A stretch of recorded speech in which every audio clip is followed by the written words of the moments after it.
You ever want to be able to summon powerful, effective monsters in Yu-Gi-Oh! Without even drawing them? Well, that's where XZs come in.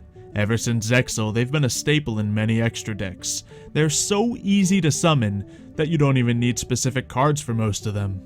For this top 10 countdown, we're going to avoid any specific archetype cards or anything banned in the current meta. We're talking about cards that just need any 2 level 4 monsters to summon. Considering level 4 monsters are very common and easy to summon, these XZ monsters will work in just about any deck, including yours. But let's begin with our top 10 rank 4 XZs. Number 10. Tornado Dragon. Once per turn, during either player's turn, you can detach 1 XZ material from this card, then target 1 spell or trap card on the field and destroy it. It's quite obvious to see why Tornado Dragon is useful. It's spell destruction. And it's summonable spell destruction. If you don't have anything like a Mystical Space Typhoon or a Twin Twisters in your hand, but you do have a bunch of monsters, this is a way to get rid of those troublesome spell and trap cards. As a bonus, you can also activate this effect on your opponent's turn, meaning if you have your Tornado Dragon out and they're about to make a big play, you can stop it right in its tracks. The only reason Tornado Dragon doesn't have a higher spot on this countdown is because when it does destroy the spell and trap cards, it doesn't negate them. So it won't stop any trap they're trying to activate, it won't stop any quick play spell card, but if you need to destroy any field card or something you're afraid of that's face down, Tornado Dragon is right for you. Number 9. Gagaga Cowboy. Once per turn, you can detach 1 XZ material from this card. Apply this effect depending on your card's current battle position. In attack position, if this card attacks an opponent's monster this turn, it gains 1000 attack. Also, the opponent's monster loses 500 attack during the damage step only. In defense position, inflict 800 damage to your opponent. Gagaga Cowboy is really good for countering offensive plays your opponent might have. Its attack position effect will let you essentially take down anything that's under 3000 attack, and that's doing it by just having 2 level 4 monsters. Most monsters don't hit over 3000 attack until they're level 7 or 8, so if this is early game and your opponent gets out something, this could be a good way to counter it. The defense position effect is also nice if you need to get a little bit of chip damage to your opponent, but the main use of Gagaga Cowboy is to counter your opponent's power plays. Unfortunately, that's about all it can do, so it is a little bit limited, but with 2 level 4 monsters, it's quite handy in many situations.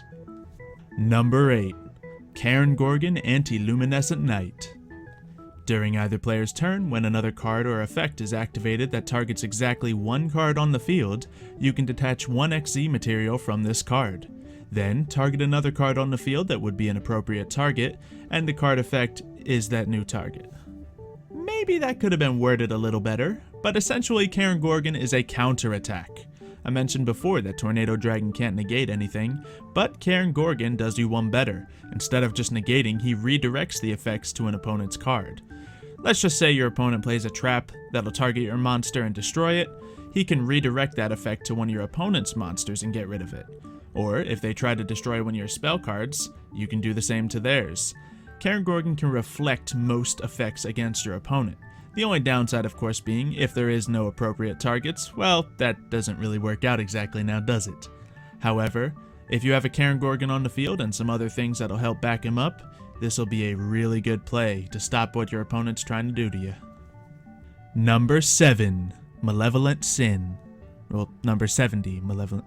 Ah, that's a nice coincidence. Number 7, number 70. Anyway, once per turn, you can detach 1 XZ monster from this card, then target 1 monster your opponent controls. Banish it until your opponent's next standby phase. At the end of the damage step, if this card is attacked, you can make this card gain 300 attack, and if you do, increase the rank by 3. So the secondary effect of Malevolent Sin isn't exactly what we're looking after. Of course, if an opponent doesn't read your card and they do attack you, you can increase your level by 3, bumping it up to 7 and giving you a possibility of opening up into even stronger XZ cards, but most opponents won't exactly fall for this. The thing you do want to do with this card is banish your opponent's powerful monsters. This can be their super powerful card they just spent a lot of time trying to get out, and you can banish them. Now it's only until the next standby phase, but that can give you enough time to make some plays of your own.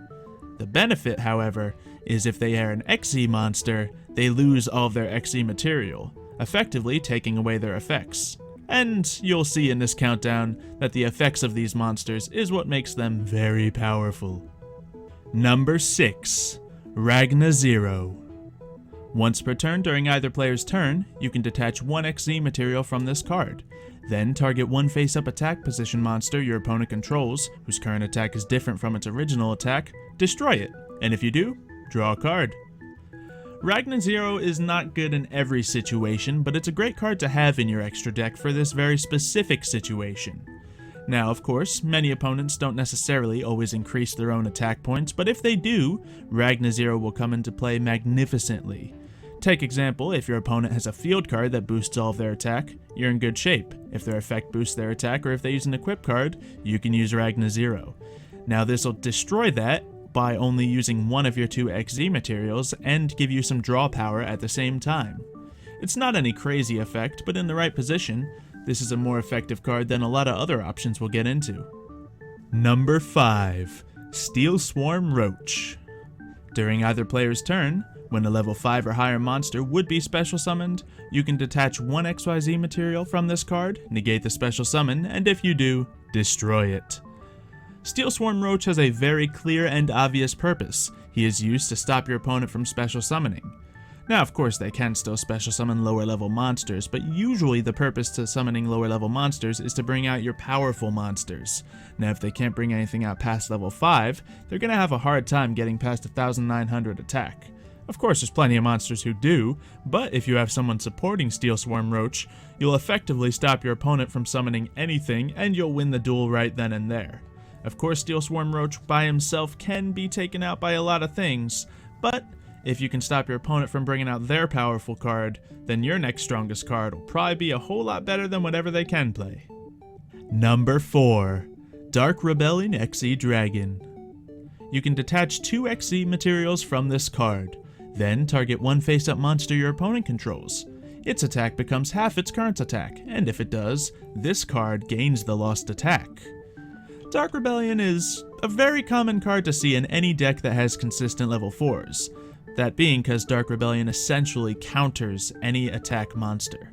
Now, of course, it's not built to do any crazy effects, it's not built to counter anything, but Dark Rebellion counters one very important thing, and that's attack power. With Dark Rebellion XZ Dragon, you can stop the most powerful monsters in the game from being able to beat you, since, well, you gain their lost attack, their attack is now half, so you effectively have more attack than them. Dark Rebellion then becomes one of the most powerful things on the field if you do use this effect on a powerful monster.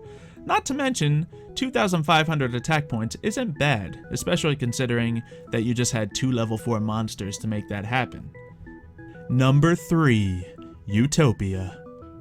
When any player's monster declares an attack, you can detach one XZ material from this card and negate the attack. When this card is targeted for an attack while it has no XZ materials, destroy this card. Although Utopia has some of the highest attack you'll see on this countdown, its main purpose is actually a defensive play.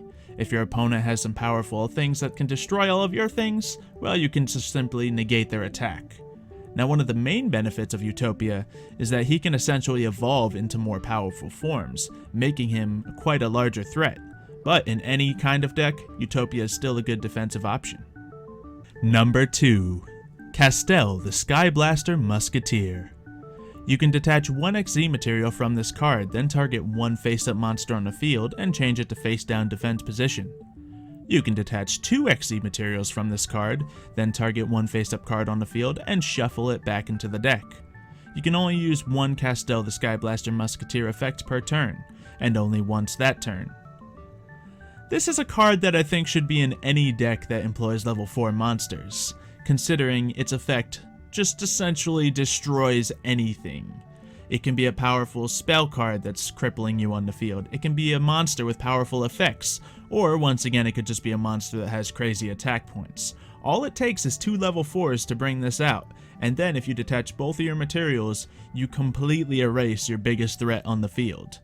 If you don't have any major threats, it still has 2,000 attack and can start turning your opponent's powerful attack monsters into face down position and blasting them away. This card is good to counter just about anything, but not quite as good as our number 1. Number 1. Number 101. Silent Honor Ark. Man, the coincidences with the numbers today are crazy. Anyway, You can detach 2 XZ materials from this card, then target one special summon monster your opponent controls in face-up attack position. Attach it to this card as face-up XZ material. You can only use this effect once per turn. If this face-up card would be destroyed, you can detach that XZ material from this card instead. This is a very powerful card. Earlier I mentioned Utopia is very useful because it can stop your opponent from attacking, and Castel is very effective because it can take away your opponent's most powerful card. Yeah, Honor Ark does both. Not only does it take your opponent's monster away by essentially sucking it in by getting rid of 2 of its own XZ materials, it can then use that material to stop your opponent's attack. This means it's effectively the same purpose as both of the other cards I placed very high in this countdown. Now, of course, after you use the effect of Honor Ark, it won't really have much more use to you, but considering you just took away your opponent's most powerful card and stopped another attack they had if you needed to, I think you'll be in pretty good position to make a nice opening play, especially if you have some other powerful cards in your register. Anyway, that's gonna wrap up our top 10 rank 4 XZ monsters. If you think we missed anything in this countdown, make sure to let us know in the comments down below. Plus, that'll let everyone else know so they can use all of these cards to make their deck even more powerful than it was before. Leave a like if you have enjoyed this video, or a dislike if you think it's completely off base, but either way, subscribe to check out more top 10 videos every week. Next week, we're going to be going over the top 10 God cards of Yu-Gi-Oh! Make sure to list your top 10 God cards in the comments below, and we'll consider that when making the next video. Thank you everyone for watching, and we'll see you next time.